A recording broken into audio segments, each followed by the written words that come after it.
Bienvenue dans Deep Media, le podcast qui décrypte les médias à l'heure du numérique. Aujourd'hui, je vous propose un épisode assez exceptionnel, hors format traditionnel.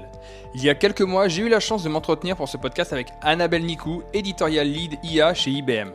Les 3 épisodes sont toujours disponibles dans le fil de ce podcast et je vous invite vivement à les écouter et surtout à vous abonner pour ne manquer aucun des prochains épisodes. En attendant, pour avoir un condensé de notre conversation, je vous propose en seulement quelques minutes un récap de cet échange. Cet épisode a été généré grâce à la fonctionnalité résumé audio de Google Notebook LM. À présent, je vous laisse découvrir cet épisode et je passe la parole à mes deux co-AI animateurs. Bonne écoute. Imaginez un peu la situation, un grand journal sort le scoop de la décennie, mais absolument personne ne visite son site web. C'est vraiment le cauchemar actuel qui empêche toute l'industrie médiatique de dormir. Bonjour et ravi de plonger aujourd'hui dans cette nouvelle exploration. Salut. Ouais, c'est le grand paradoxe brutal de notre époque, en fait. La formation n'a jamais été aussi accessible, mais le tuyau économique pour l'amener au lecteur, il est juste en train de s'effondrer sous la pression technologique. Exactement. Et c'est au cœur de notre discussion du jour. Le but, c'est de faire une synthèse percutante des 3 parties de l'interview d'Annabelle Nicou. Ouais, l'éditorial lead IA chez IBM, une consultante brillante. C'est ça, une interview passionnante issue du podcast Deep Media. L'idée, c'est vraiment de comprendre comment l'intelligence artificielle bouleverse tout cet écosystème de l'information. Et ça va bien au-delà de la simple génération de texte. Ah bah oui, parce que le premier réflexe, c'est souvent de se dire « Bon, l'IA dans les médias, ce sont juste des robots qui pondent des articles à la chaîne. » Ouais, le cliché absolu. Voilà. Alors qu'en réalité, pour comprendre l'impact, il faut détruire cette idée reçue. La vraie transformation, elle se passe en coulisses, dans l'infrastructure profonde. Aux États-Unis, des géants comme le New York Times ou le Washington Post ont largement dépassé le stade du gadget.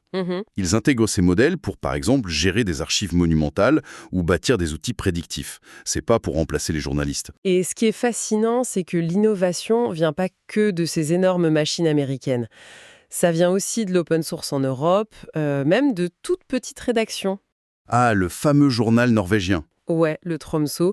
Avec une équipe minuscule et l'aide d'IBM, ils ont monté un outil d'alerte locale génial. Concrètement, au lieu de forcer un journaliste à se farcir des centaines de PDF assommants du conseil municipal, L'horreur absolue pour un journaliste. mais grave, l'IA avale et analyse tous ces documents administratifs en continu, elle repère les décisions d'urbanisme importantes et elle envoie juste une alerte à la rédaction. Mais du coup, on a un peu l'impression que jusqu'ici, on se contentait de saupoudrer de la magie sur un vieux gâteau, non ? C'est une super image, ouais. Est-ce que la vraie révolution, elle serait pas plutôt dans cette tuyauterie invisible, plutôt que dans la vitrine des textes scam ? C'est exactement ça. La machine fait le tri en gras, la collecte de faits, et l'humain décide si ce signal faible mérite une vraie enquête de terrain. Le seul problème, et c'est un gros problème, c'est que faire tourner cette nouvelle infrastructure de pointe, ça coûte une fortune. Et c'est là qu'on tape dans un mur financier insurmontable. Comment on finance ces outils super chers si en même temps, cette même IA tue la source historique de revenus, le trafic web, c'est le fameux Google Zero. Le vertige total pour les éditeurs. Le Google Zero, c'est quand la recherche change de nature. Les gens veulent des réponses directes. Donc les robots, genre ceux d'OpenAI ou Perplexity, ils aspirent le contenu pour générer la réponse en temps réel. Fini la liste de liens bleus. Donc, si quelqu'un cherche une recette de lasagne, Oui, prenons l'exemple de Marmiton. voilà, l'IA affiche directement les proportions et les étapes sur l'écran du téléphone, c'est instantané. En tant que consommateur, on se dit que c'est une victoire absolue. La réponse est parfaite. Mais pour le site Marmiton, qui a payé pour créer et tester cette recette, rien. 0 clic. 0 clic, 0 pub, faillite assurée à long terme. Et le dilemme, il est là. Soit les médias bloquent ces robots, au risque de devenir totalement invisibles, soit ils se laissent ingérer, au risque de diluer leur marque.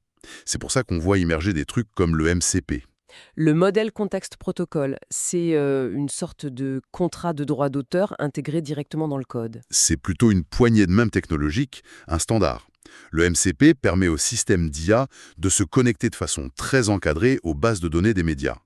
L'idée, c'est de négocier la récupération de l'info et potentiellement de monétiser cet accès direct. Au lieu de prier pour avoir des clics aléatoires. C'est ça. Mais du coup, si l'automatisation se charge des faits bruts, genre donner les résultats d'une élection, l'information pure devient une commodité. Le journaliste de demain, ce sera quoi ? Un ingénieur ultra technique capable de coder ses algos ou au contraire un super empathique concentré sur l'émotion? Eh ben, la revanche de l'empathie est en marche. Plus Internet se remplit de bots et d'agents virtuels, moins il est humain.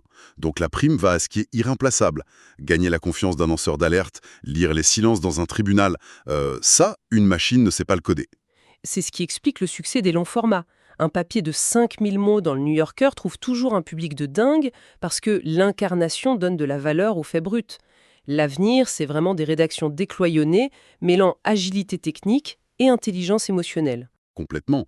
C'est vraiment la corde raide de la décennie à venir. Et justement, pour ceux qui veulent aller au fond des choses, écouter l'intégralité des 3 épisodes de cette interview d'Annabelle Nicou est vraiment indispensable. Ah oui, c'est une ressource fantastique pour comprendre cette mutation. J'incite d'ailleurs vivement tout le monde à s'abonner au podcast Deep Media sur toutes les plateformes pour ne rater aucune de ces explorations. Et ça nous laisse avec une pensée vertigineuse pour clore cette analyse. Si demain, des agents répondent parfaitement au quoi et au quand, se pourrait-il que notre connexion aux médias devienne paradoxalement beaucoup plus forte parce qu'ils seront nos derniers repères pour décrypter le pourquoi et préserver notre conscience collective? Merci d'avoir écouté ce récap de l'interview d'Annabelle Nicou générée avec Google Notebook LM. Je suis preneur de tous vos retours à propos de ce format. Je vous donne rendez-vous prochainement pour de nouvelles interviews inédites où l'on va continuer d'explorer le futur des médias à l'heure du numérique. En attendant, pour ne manquer aucun des prochains épisodes, abonnez-vous à ce podcast et mettez les commentaires et étoiles adéquates. Deep Media est un podcast autoproduit par Follow Me Conseil, agence de formation et de conseil stratégique spécialisée en IA générative et social media. À très bientôt.